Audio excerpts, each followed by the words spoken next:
Vellarmala school എന്ന സ്കൂളിനെ കുറിച്ചാണ്. ഏറ്റവും പ്രകൃതി സുന്ദരമായ ഒരു അന്തരീക്ഷത്തിൽ പ്രവർത്തിച്ചു വന്നിരുന്ന ആ സ്കൂൾ ഇന്ന് നാമാവശേഷമായിരിക്കുന്നു. പൂർണ്ണമായും വെള്ളമെടുത്ത് അത് തകർത്തെറിഞ്ഞ ഒരു ദേശമായി മാറിയിരിക്കുന്നു വെള്ളാർമല ഹയർ സെക്കൻഡറി സ്കൂളിൽ നിലനിന്ന ആ പ്രദേശം ഒന്നാകെ. ഇപ്പോൾ അധ്യാപകൻ സുരേന്ദ്രൻ അടുത്തില എനിക്ക് അയച്ചു തന്ന ചില കാര്യങ്ങൾ കൂടി പ്രേക്ഷകരുടെ സമക്ഷത്തിലേക്ക് വെക്കുകയാണ്. അവിടെ വെള്ളാരംകല്ലുകൾ എന്ന പേരിൽ അവിടുത്തെ കുട്ടികൾ തയ്യാറാക്കിയ ഒരു മാഗസിൻ, അതവിടെ ലിറ്റിൽ കൈറ്റ്സിന്റെ ഭാഗമായി, ആ പദ്ധതിയുടെ ഭാഗമായി അവിടുത്തെ കുട്ടികൾ തയ്യാറാക്കിയ ഒരു മാഗസിനാണ്.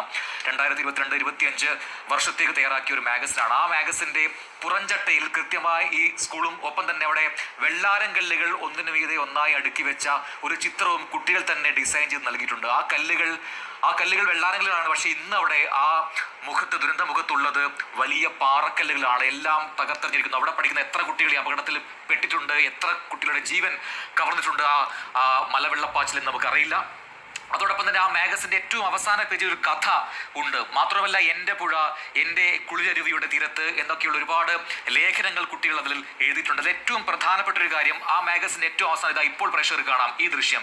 ഇത് ആ കുട്ടികൾ തയ്യാറാക്കിയ മാഗസിനിലെ ഒരു കഥയാണ്. ആ കഥയിൽ അവസാന പേജിൽ ഒരു ഭാഗം ഇങ്ങനെയുണ്ട്. അവിടെ ഒരു കിളി വന്ന് കുട്ടികളോട് പറയുന്നുണ്ട്, കുട്ടികളെ ഇവിടെ നിന്നും എത്രയും പെട്ടെന്ന് വിട്ടുപോയിക്കോളൂ, വേഗം രക്ഷപ്പെട്ടോളൂ, ഒരു വൻ ദുരന്തം വരാനിരിക്കുന്നു, ഒരു മലവെള്ളപ്പാച്ചിൽ നിന്ന് ഉടൻ രക്ഷപ്പെട്ടോളൂ എന്ന് കൃത്യമായി ഒരു കിളി വന്ന് കുട്ടികളോട് പറയുന്ന ഒരു ഭാഗമാണ് ആ കഥയിലുള്ളത്. നോക്കുക, അത് അറമ്പറ്റിയിരിക്കുന്നു. അതുപോലെ സംഭവിച്ചിരിക്കുന്നു ഈ കഴിഞ്ഞ ദിവസങ്ങളിൽ ആ മേഖലയിലുണ്ടായ വലിയ മലവെള്ളപ്പാച്ചിൽ. അങ്ങനെ ഒരുപാട് പേരുടെ ജീവനെടുത്ത മലവെള്ളപ്പാച്ചിൽ. അത് ആ കഥയിൽ കുട്ടികൾ തന്നെ തയ്യാറാക്കിയ ഒരു കഥയാണ്.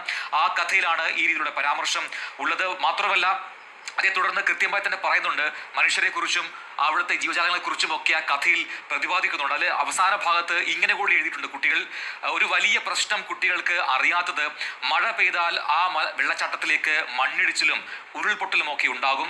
വെള്ളം പൊങ്ങി മനുഷ്യർ ഉൾപ്പെടെ അവിടെയുള്ള ജീവജാലങ്ങളുടെ എല്ലാം നാശത്തിന് അത് കാരണമാകും. അങ്ങനെ മരിച്ചവർ ഏറെയുണ്ട്. ഇതൊന്നും അറിയാതെ നിങ്ങൾ ഇവിടെ തുടരരുത്, നിങ്ങൾ പോകൂ, രക്ഷപ്പെട്ടോളൂ എന്ന് ഒരു കിളി പറയുന്നതായിട്ടുള്ളൊരു കഥ ആ മാഗസിനിലുണ്ട് എന്ന് പറയുമ്പോൾ അത് ഞെട്ടിപ്പിക്കുന്ന വിവരമാണ്. അത് എങ്ങനെയാണ് ഇങ്ങനെ അറം പറ്റിയത് എന്ന് തോന്നിപ്പോകുന്നു.